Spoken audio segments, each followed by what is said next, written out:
typical day at the Nature Center, but almost. Today we have Philippe Cousteau here visiting, doing water testing with the children. They're testing for pH, temperature, salinity, turbidity as well. We have children from Richmond Heights Elementary who rarely get to come out to Key Biscayne, so we're excited to have them. K through 8 is also here with the Miami-Dade Public School children. So lots of inner city children here today. And yeah, it's an exciting day here at the center. Awareness doesn't lead to action. Action leads to awareness. And we're all about getting kids excited about the world around them, getting them outdoors, getting them hands-on, and recognizing that healthy water, healthy oceans are critical to the healthy life on this planet and matters to them every single day. All right, how we feeling, everybody? Good! Great! Yes!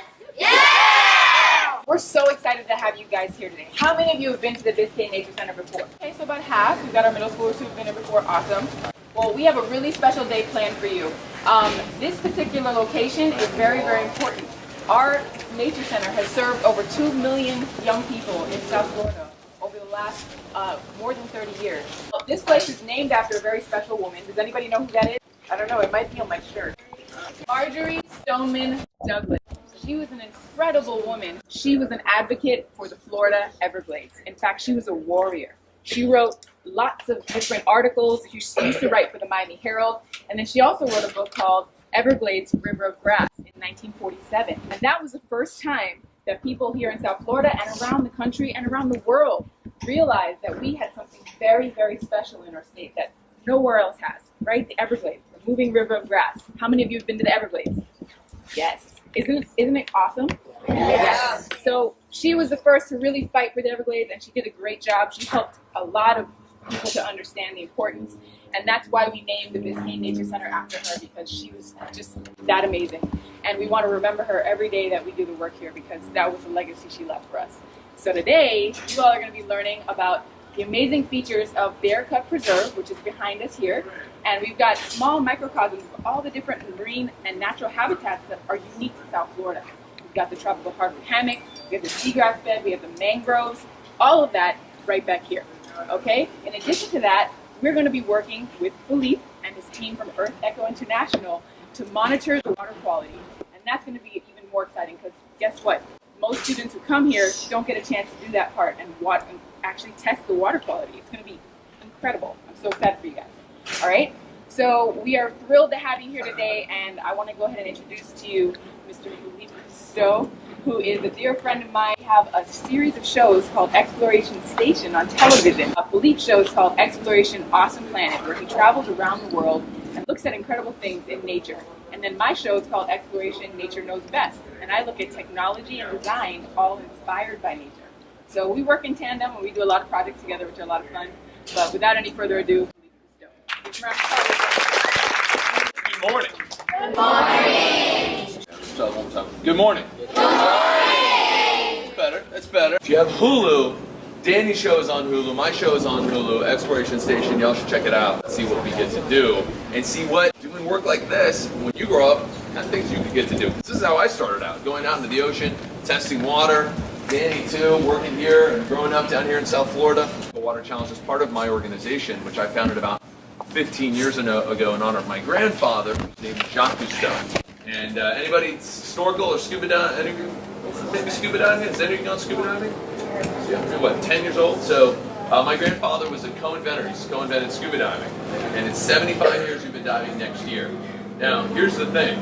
It's hard to imagine because you all grew up with television and the internet. And 75 years ago, nobody really knew what any of this stuff looked like. Right? So our knowledge about the oceans is really, really short. Yet the oceans are kind of important. What kinds of things do the oceans do for us? Anybody tell me? That's right, it's a carbon sink. Very good. So it absorbs carbon out of there. That's excellent. One over here. It controls climate. Excellent. So that's right. What else does it do for us? Provides food from the fish. Food. Critical, right? Feeding a billion people a year, their primary source of protein. There's one other thing. I want you all to do something with me. We're going to do a little exercise. We're going to take 3 deep breaths. So we're going to do 1, 2, 3, take a deep breath. Everybody. All right, let it out. It's Kind of nice and relaxing too, man. I like that. Take it easy. Okay, we're gonna do it one more time. It's good. We like to get a little oxygen to the brain, kind of wake up here. It's terrific. One more time. 1, 2, really deep breath. 3. Hold it. Good job. Okay, so what does that have to do with the oceans?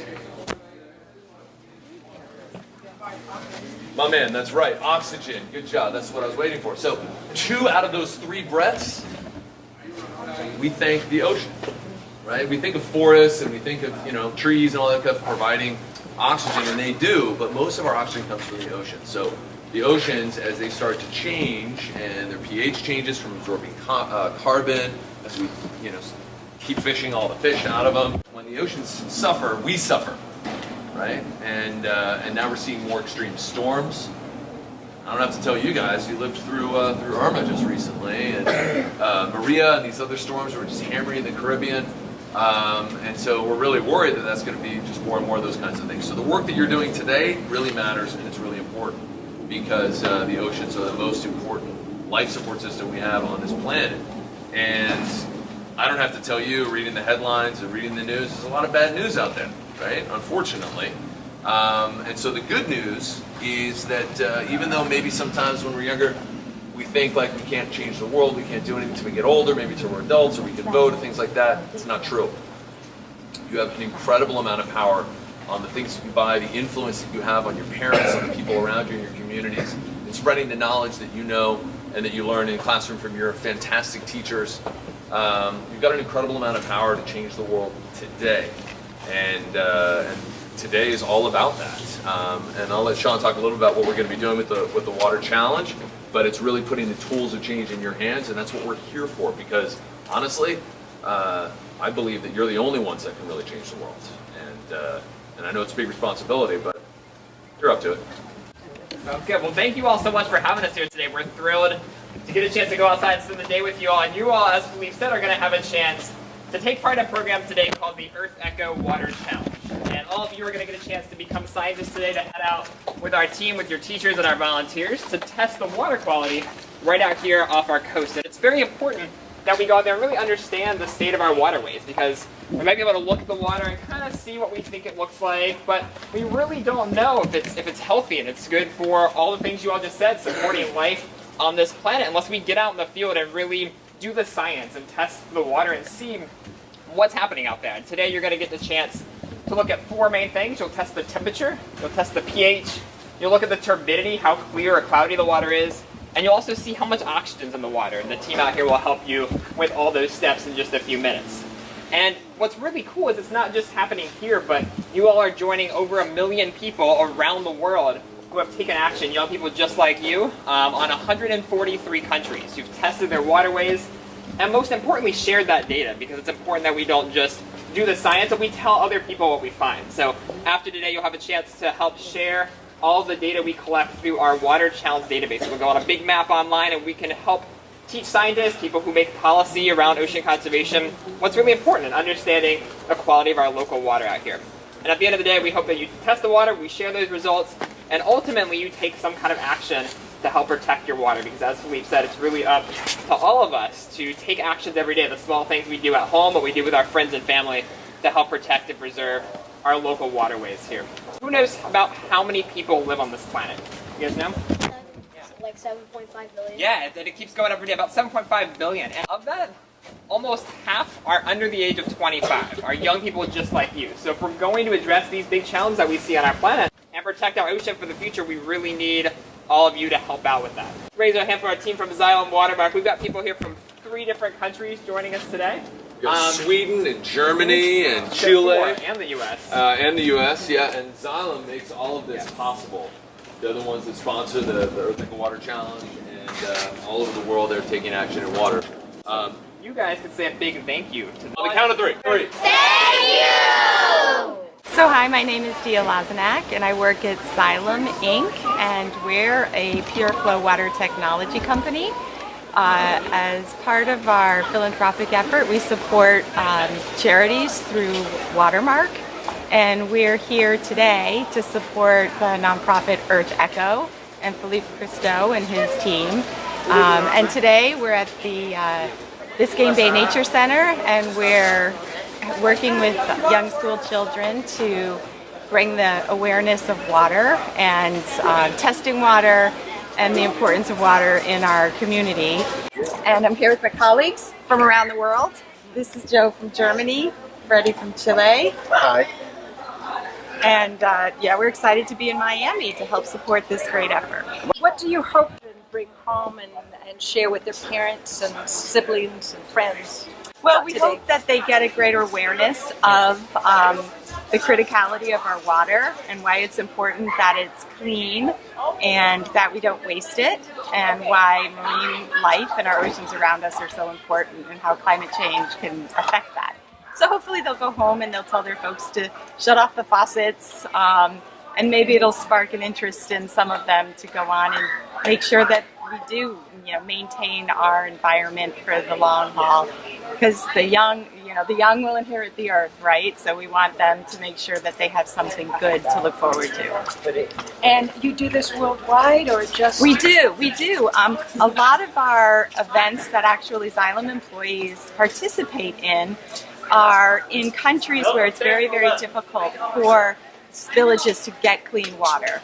So we work with lots of different charities, and our employees go on these trips to help solve their water problems, to get water into their villages. And it's so incredibly important, because if you can get water and if you don't have to spend your entire day lugging water back and forth, then it kind of breaks the cycle of poverty for that village. And it mostly affects young girls, because the girls are the ones who have to don't go to school, and they have to be the ones going and getting the water. And so if we can solve their water problems, and if we can build them a water tower, or if we can figure out some way that they can easily get the water from their rivers into their villages, then the girls can go to school and the villages get better sanitary conditions. So we feel like we're making a big difference in a lot of different communities around the world.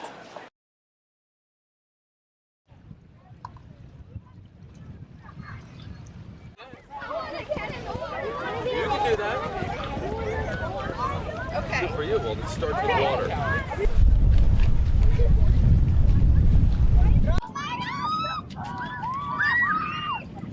Page 14. I want you guys to always turn back to page 18, because that is where we're going to collect our data. Everyone look. The water temperature. What was water temperature like? 26. Well, whatever you recorded on your little instrument, put whatever you had there. 26. Right. 26. 26? 26. In the past, actually, the temperature has dropped about 5 degrees in the last couple of days. The water temperature at one point was over 30 degrees. It was 32, 33, 34 in some places. Right here in the shallow water, it got very, very hot. So, when the temperature of the water gets hot, what are we losing more? Oxygen. Thank you. What kind of oxygen? Dissolved oxygen. Okay. So the temperature has gone down a little bit more. So more dissolved oxygen. So what will we may find more in the ocean? And these areas right here that we didn't find last week. Or what? Yes. Wow. He's a ringer. You slipped him in here. He's already graduated from college. Just looks really young. Yeah, I know. I know. Here, sit next to me. Hear me and my assistant. Okay. Okay? And so we want to go ahead and put this into the water. I can see it. There you go. Temperature, seawater. This is just a smaller version of the temperature. We didn't need this. For the water temperature, it changed from 28 to 26 as we went deeper into the water. When the plants are photosynthesizing in the water, what happens to the temperature? It goes up. Closer to the plants, We got higher oxygen. higher oxygen. So now that the water is also, what does it look like? Does it look murky? Does it look murky? Yeah. We walk out And there. what Could was we that see the term that I bottom? told you about being murky? What? Turbidity. Turbidity. Very good. Okay. Turbidity is how clear or murky the water is. Okay. So if the temperature is colder, more dissolved oxygen, we're going to have more what? Phytoplankton. The little container that looks like this. dissolved oxygen test. You're going to open your containers and you're going to put this underwater and fill it up completely with water. Container up. Okay. You need one of these little tablets. These little tablets that say DO on the back. Okay, so everybody pick up one of these that says O on the back. Everybody has 2 tablets? Alright, good. So this one we have to put aside. Close it? The little tablets here to measure the dissolved oxygen that's in the water. Okay, so it's a different kind of, we put some kind of chemical in the water and it changes the color of the water. Waiting 5 minutes to test dissolved oxygen. And the oxygen was 4 ppm, and it was the same when we went to the deeper water. The more dissolved oxygen that there is in the water, the better the fish are surviving. When we were testing the DO, the dissolved oxygen, what was that telling us about the water? What was in the water? Right? So it was telling us how much was dissolved in that water. And by combining that with the temperature, we were able to learn if the water was, like I said, living up to its potential, if it was holding all of the oxygen it should have. Now, of course, because there's wildlife out there and seagrass out there and things rotting out there like dead seagrass, that was using up the what? Oxygen. That was using up the oxygen. So what did we discover? What were some of our percent saturation that you guys recorded? I don't think I heard those numbers. I think some people were telling me 42? 42. 45. All right, so we learned that it's a little bit less than half of the oxygen that I would have wanted in there. But again, that's okay because we have a few theories as to why that might be. Let's pick up this container right here and fill it up with water. You're gonna have to do the same way you did it before. Super perfect, but kind of pour the water in all the way to 10 milliliters. We put in just 1 tablet now. Put 1 tablet into the little container. pH. We should all be kind of greeny. Oh my God. Right, did everybody get in the 7, 8 range? Everybody record their pH? Record your numbers down. What needs sunlight in order to grow?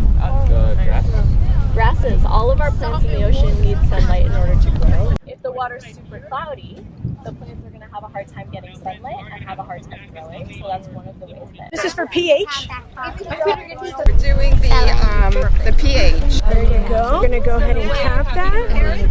We're going to go ahead and shake it a little bit.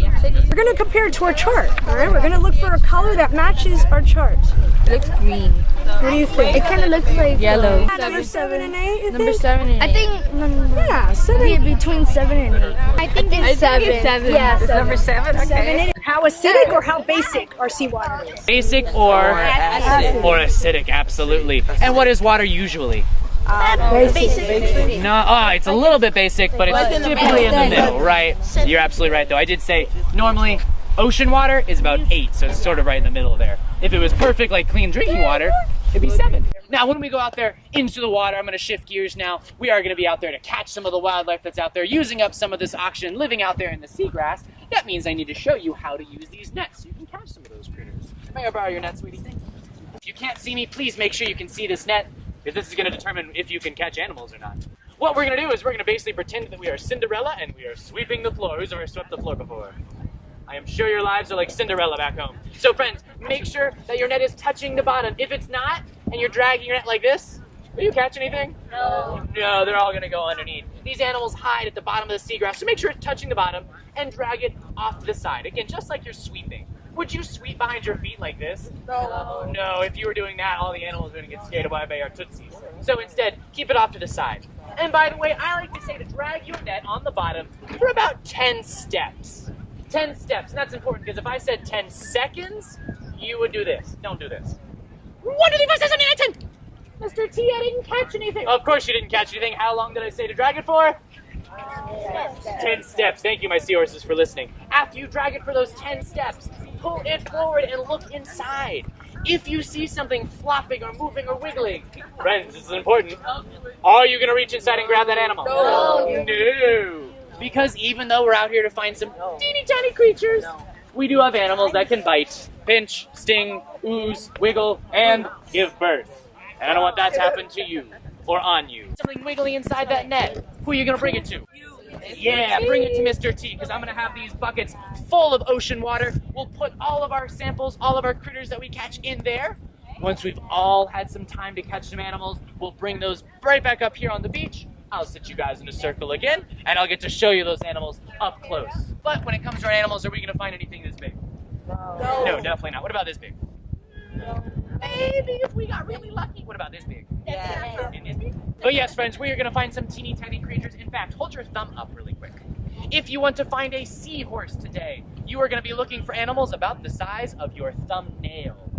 So you have to look for very teeny tiny seahorses and very teeny tiny animals. That means I need you to use your eyes to look really closely inside those nets. However, if you look inside your net and you only find seagrass and algae, don't tell me, I don't care. I'm joking, friends. If you think there's something in there, please bring it to me because I'll help you identify that animal. Look out at the water. You see two colors out there. There's dark areas and light areas. The light areas, what's at the bottom? Sand. Sand. Dark areas, what's at the bottom? Seagrass. The seagrass. And where do you think the most animals are? Seagrass. Definitely in the seagrass. We consider the seagrass, by the way, the nursery of the ocean. That's why most of the animals we're going to find today are teeny tiny, because what's a nursery? Oh, a place for babies. A place for babies, where we take care of the juveniles. So we're looking for some juvenile babies. Now, of course, one warning, friends, if you look out there, you see that orange buoy? Yes. That water is very deep. We are going to be in water that's only about waist, maybe knee deep. However, if you do not follow your naturalist, you will probably discover the drop-off. I love it.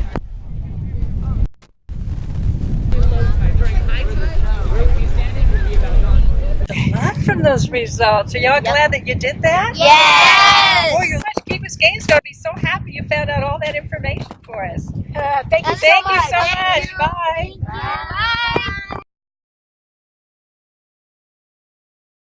It's an honor to be able to do this work because it's, I believe, the most effective way that we can change the world is by helping educate and empower young people. It's something my grandfather told me growing up all the time. The reason we do this work is because of him. I remember towards the end of his life, he would always tell me the importance of focusing on educating young people, and we've carried that legacy forward here with kids today and kids all over the world that we work with.